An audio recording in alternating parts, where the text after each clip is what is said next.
Hey folks, this is Nick coming to you again, and this time I'm going to be taking you through Whisperlude, or my remix of A Little Princess, the magnificent Alfonso Cuarón film from the 90s.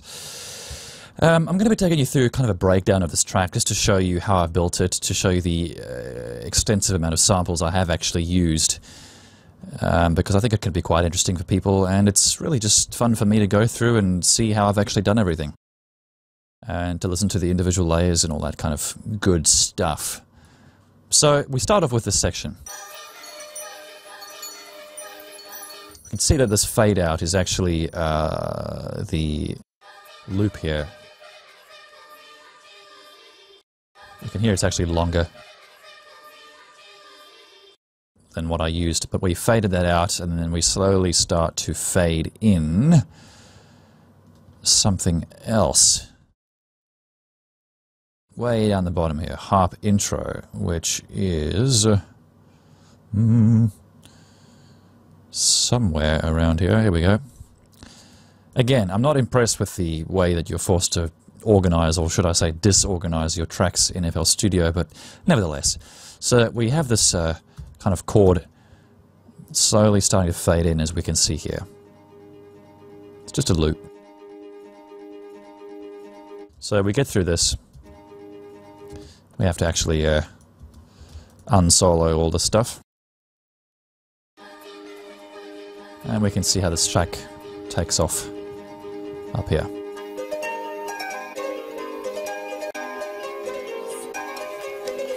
Now, when I finished putting those harp chords together, I was very, very happy with myself. I thought, this sounds bloody great. So let's listen to these chords in isolation individually.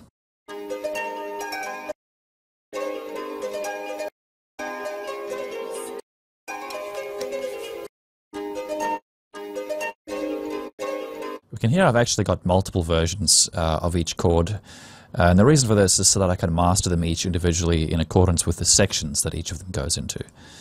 I'm finding the need to master layers in sections differently from other sections to be quite important.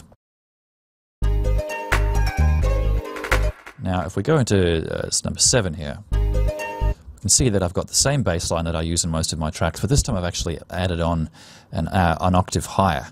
And what this does is it allows us to hear the bass a little better on the smaller speakers that some people might listen to the track with. And in addition to this, I have actually mastered this bass very extensively on a pair of studio monitors to try and really get that bass coming out as best as possible without conflicting with any of the other areas of the spectrum. So we can see that we've got this dip here. And if we go to the harp, we can see that harp is on channel 19, where I've also done mastering. And I've taken a lot of bass and microphone hum out of the harp section. And I've just given it a little bit of extra presence on the end there. This is probably the track that I've mastered the most extensively out of all my tracks to date. Now, down the bottom here somewhere is where we start with this tremendous vocals section.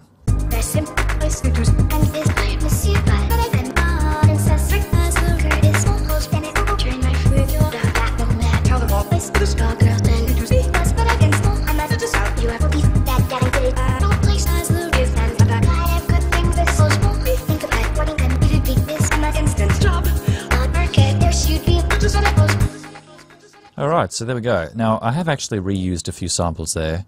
I sort of got to about here and I started realizing, I'm going to have to reuse some of these samples. I just don't have enough to keep going. Then it's about it. Just me for this job. Gosh, again, it's just nostalgia going through these. Out there, you have to think about their ship instant.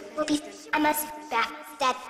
I'm still very proud of this. I'm really happy that I made this track because I think it's a great achievement for me to have made. I'm really happy with how this came out. So that's the big vocals section there. You can see that I have actually mastered this extensively as well, to the point where I've actually started drawing harmonics out. I've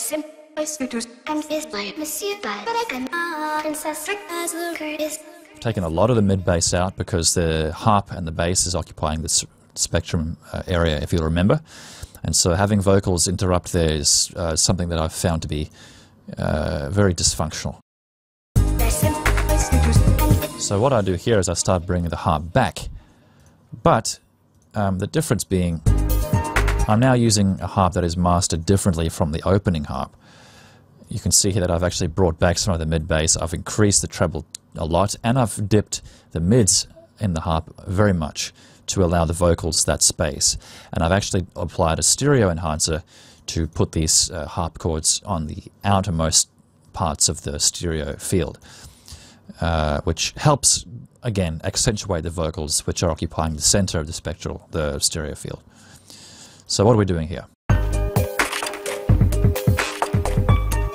So here we've got more chords, and I've actually started mixing a whole bunch of different percussion sounds that I've recorded from the film, which we can see here. Again, a lot of repeated samples, and to give the illusion of extra samples, I've applied a delay. I've also sampled these so that they come up purely on the high end, and as I said, I've put a delay on here so that if I hit just one of these,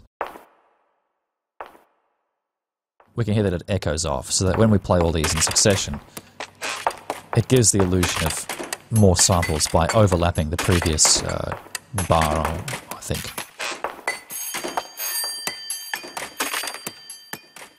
And the chords in isolation are on pattern 8. The bass is very simple. What have we got here? I've even got as far as to sample the hi-hats, the kick drum, and the snare drum all on different channels. What is this? This is... obviously I haven't gone to the extent of using Gliss EQ, I've actually just used the parametric EQ, but we can hear the difference if I take this off. The snare drum actually suddenly has a lot of bass in it, and it's too high up on the high end. It's too harsh up there, so I've taken that down, and I've drawn the accentuation out in the middle there, so the whole thing just ends up sounding much cleaner. And finally the harp chords on their own.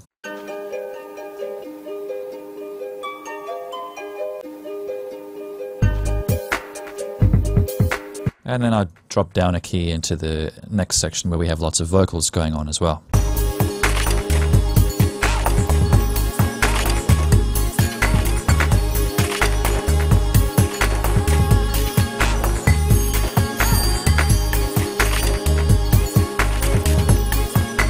So let's listen to these vocals on their own.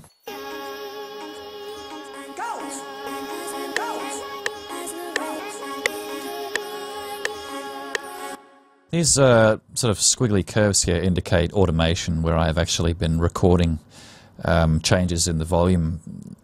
I've actually recorded myself changing the volume throughout this section, because we've got these two looping bits on the left and on the right. And having that just constantly, I think, would get a little irritating. So having a variable volume, I think, really helps kind of break that up.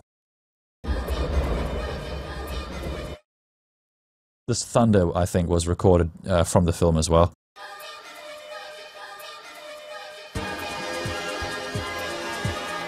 And then we come back. Now, what I've done here is I've added a faster vocal section. Now, here I've really gone nuts.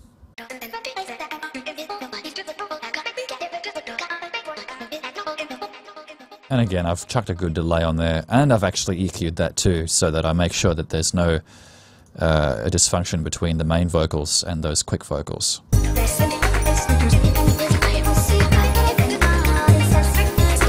It's kind of a good climax.